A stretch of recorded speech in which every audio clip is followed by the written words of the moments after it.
Retraite du monastère invisible, temps de l'Avent 2014, avec frère Laurent de la Résurrection, faisons l'expérience de la présence de Dieu. 3e semaine, adorons Dieu en esprit et en vérité. Mais l'heure vient, et c'est maintenant où les vrais adorateurs adoreront le Père en esprit et en vérité. Tels sont les adorateurs que recherche le Père. Dans Saint Jean chapitre 4, verset 23. Nous voici parvenus à mi-chemin de l'Avent en ce 3e dimanche, appelé dimanche de Gaudete.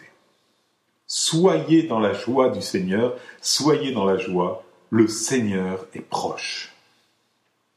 Par cette joie que nous accueillons dans notre cœur, nous nous disposons à accueillir une grande joie, une plus grande joie encore, celle de la naissance de Jésus, notre Sauveur. L'heure est venue et c'est maintenant. Quelle chance nous avons de pouvoir vivre cette heure. Souvenons-nous de la parole de Jésus. Dans Saint Luc au chapitre 10, versets 21, 23 et 24. À l'heure même, Jésus exulta de joie sous l'action de l'Esprit Saint et il dit « Père, Seigneur du ciel et de la terre, je proclame ta louange.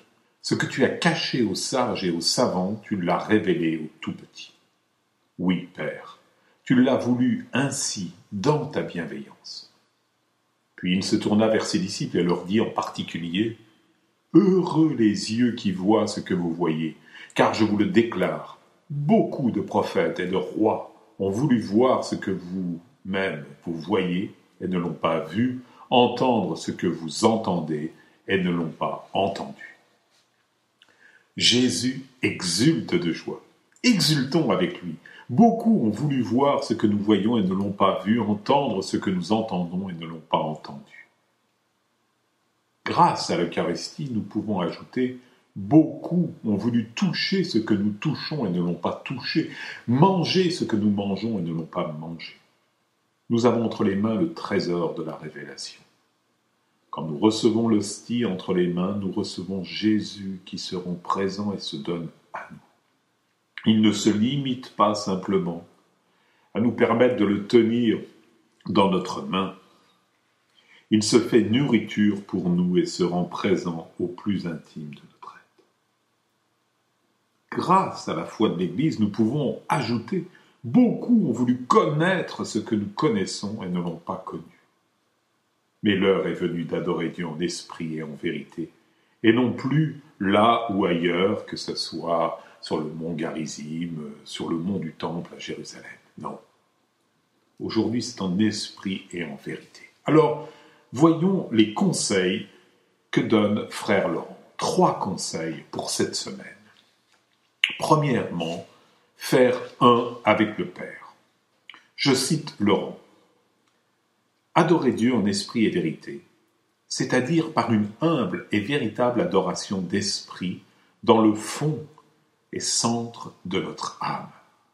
Il n'y a que Dieu qui puisse voir cette adoration que nous pouvons réitérer si souvent qu'à la fin, elle nous deviendra comme naturelle, et comme si Dieu était un avec notre âme et que notre âme fut une avec Dieu. La pratique le fait voir. Voilà le premier conseil de frère Laurent. Et il reprend cela l'invitation de Jésus quand Jésus dit « Prie ton Père qui est là dans le secret ». Matthieu, chapitre 6, verset 6. S'établit alors petit à petit une unité profonde entre Dieu et nous et Dieu, nous et nous-mêmes. Nous réalisons ainsi le désir très cher au cœur de Jésus, faire un avec le Père. Jean 17, verset 21. Deuxième conseil que nous donne frère Laurent, je le cite, « Adorer Dieu en vérité, c'est le reconnaître pour ce qu'il est et nous reconnaître pour ce que nous sommes. Le reconnaître infiniment parfait, infiniment adorable, infiniment éloigné du mal et ainsi de tous les attributs divins. » Je ne résiste pas au désir de partager avec vous le psaume 8, ce psaume de louange de la gloire de Dieu, qui peut nous aider à louer Dieu pour ce qu'il est, d'autant plus que le regard de Noël est celui des tout-petits. Psaume 8. Ô Seigneur notre Dieu, qu'il est grand ton nom par toute la terre.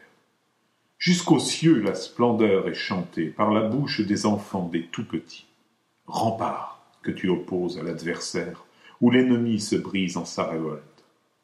À voir ton ciel, ouvrage de tes doigts, la lune et les étoiles que tu fixas, qu'est-ce que l'homme pour que tu penses à lui?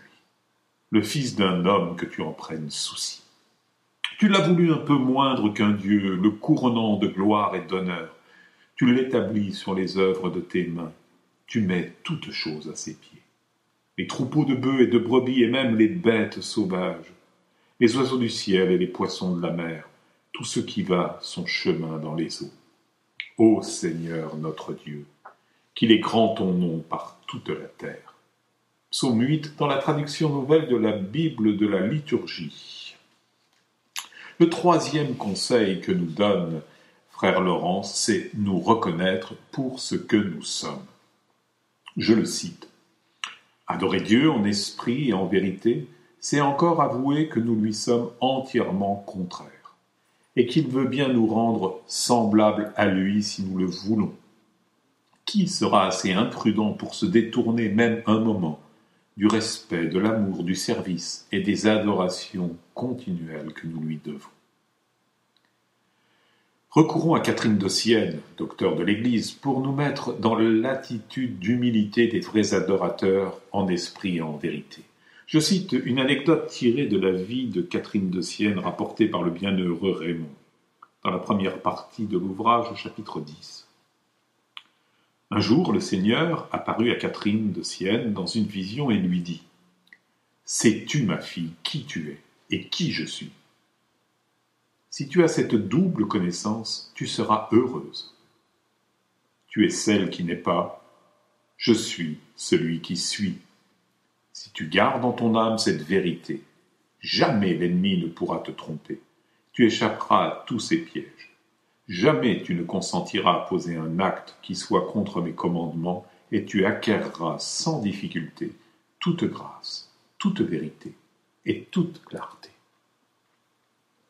Cette parole est dure à entendre. Tu es celle qui n'est pas, je suis celui qui suis.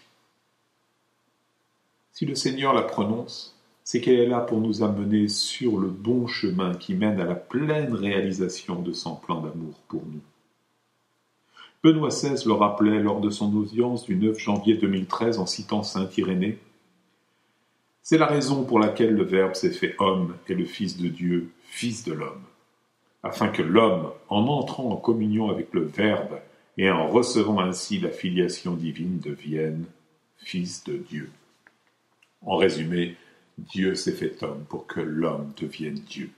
Dans Adversus Héréses, contre les hérésies, chapitre 3, 19.1. Alors réjouissons-nous encore et toujours, car Dieu croit et espère en nous, nous aimant, au point de nous avoir donné son Fils Jésus que nous allons contempler au terme de ce temps de l'Avent. Je vous propose 3 méditations pour approfondir ce que nous venons de voir. Premièrement, reconnaissons Dieu pour ce qu'il est. Et tous les psaumes nous invitent à cela. Deuxièmement, reconnaissons-nous pour ce que nous sommes. Troisièmement, prenons le temps de fermer les yeux et de savourer la présence de Dieu en nous, au fond de notre âme. Bonne semaine à tous et que Dieu vous bénisse.